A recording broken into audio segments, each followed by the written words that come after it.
Hey everyone. So if you've ever really gotten your hands dirty with Kubernetes, you know that managing your application's configuration can be, well, a real pain. Today we're going to dive into how to do it the right way. Because trust me, getting this right is going to save you from a world of headaches down the road. All right, let me ask you this. Have you ever been here? You need to change just one little environment variable, one tiny value, and suddenly you find yourself kicking off a full cluster-wide redeployment. It just feels like you're using a sledgehammer to crack a nut, doesn't it? So let's talk about why that happens and, more importantly, how we can fix it for good. You know, the root of this whole problem usually starts with what seems like the easiest approach, just hard coding your config right into your deployment files. It's super common, especially when you're just starting out, but man, it creates some surprisingly painful bottlenecks later on. I mean, on the surface, this looks totally innocent, right?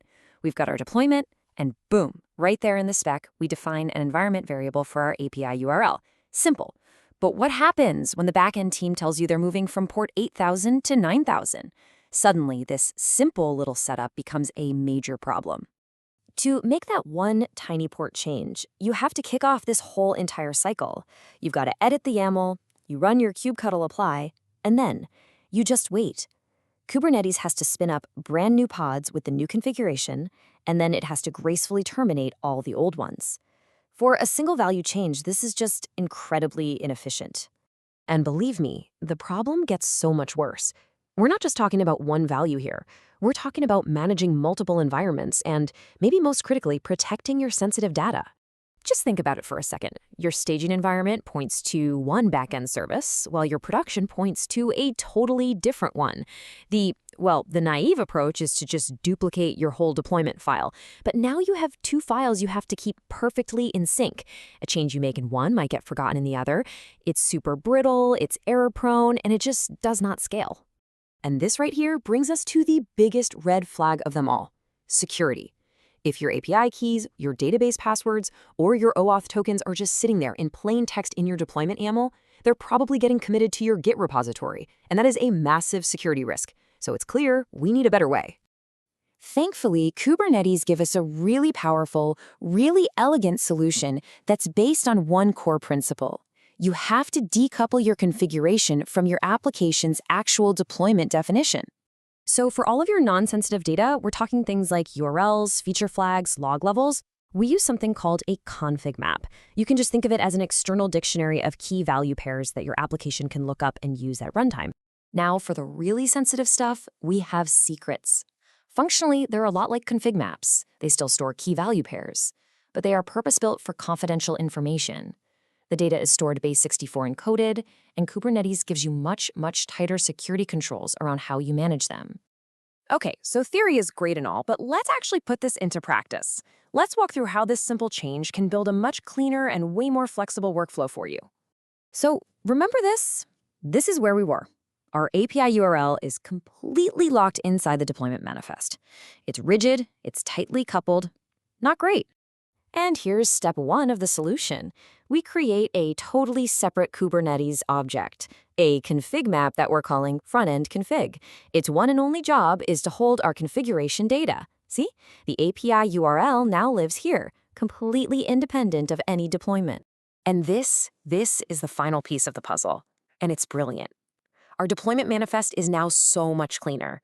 Instead of hard coding all those values, we use n-from to basically tell it, hey, go load all your environment variables from that config map named front-end config.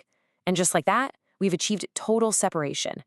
Okay, now listen up, because this is the part where most people get stuck the first time they use config maps. It seems like it should just be magic, but there's a really important gotcha that you absolutely need to understand. This is the question you will inevitably ask yourself. You've correctly updated the value in your config map with kubectl apply, you go check your running application, and it's still using the old value. You're just sitting there thinking, what is going on? This timeline explains everything perfectly. Config map values are injected into a pod as environment variables only when that pod is first created. They are not, and this is the key, they are not live reloaded. So even if you update the config map, your existing running pods will just happily keep on using the old values they started with. So this is probably the most critical takeaway from all of this. Changing a config map does not automatically update your running pods. You must trigger a restart for them to actually pick up the new values. Now, the professional, zero-downtime way to do this is with the kubectl rollout restart command. This tells Kubernetes to perform a graceful rolling update, creating new pods with the new config before it gets rid of the old ones. Your users will never even notice a thing. All right, there's just one last little trap you need to be aware of. What happens if you try to create a deployment that references a config map that doesn't exist yet? Well, you get this ugly error, create container config error, and your pod will just be stuck, unable to start. This leads us to a simple, unbreakable rule. Dependencies first. Always create your config maps and your secrets before you create the deployments that actually need them. Get this order right every time, and you're going to avoid a whole lot of frustration. So I'll leave you with this question to kind of chew on. By decoupling our configuration, we're fundamentally changing our perspective. We're saying that an API URL, that's not part of our application's core identity. It's just data that it consumes. And that shift in thinking, that's really the key to building truly flexible, scalable, and secure applications in Kubernetes. Hope this helps you out. Thanks for tuning in.